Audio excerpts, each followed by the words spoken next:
রসমালাই তো অনেক খেয়েছেন, এভাবে খেয়েছেন কি? বেশ বড় সাইজের 1 কাপ গরুর দুধ নিয়েছি। 1 চামচ ঘি দিয়ে হাতের সাহায্যে ভালো করে মেখে 2টো ডিমকে ভালো করে ফেটিয়ে অল্প অল্প করে ডিম দিয়ে ডোটা তৈরি করে নিচ্ছি। এবার 10 মিনিটের জন্য ঢেকে রেখে দেব। প্যানে দুধ বসিয়ে হাতে 1 চামচ ঘি মেখে লম্বালম্বি শেপ দিয়ে রসমালাইগুলো আমি বানিয়ে নেব। রসমালাইগুলো বানানো হয়ে গেলে দুধে বলক চলে আসলে আমি রসমালাইগুলো দুধের মধ্যে একে একে দিয়ে দিচ্ছি।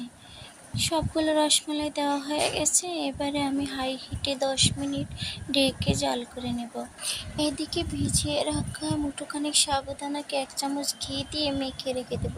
এইদিকে ক্যারামেলের জন্য 2 চামচ চিনি বসিয়ে দেব। হাই হিটে মিষ্টিগুলো ভালো করে ফোটানো হয়ে গেলে আমি একে একে সবগুলো মিষ্টি উঠিয়ে নিচ্ছি। ক্যারামেলটাকে দিয়ে দিচ্ছি। একই প্রসেসে সাবুদানাটাকেও দিয়ে দিয়েছি। দেখতেই পাচ্ছেন ক্যারামেলটাকে আমি বেশি কালার করিনি। এবারে আমি 1/2 কাপ পরিমাণ গরুর দুধ গুলে দিয়ে দিচ্ছি।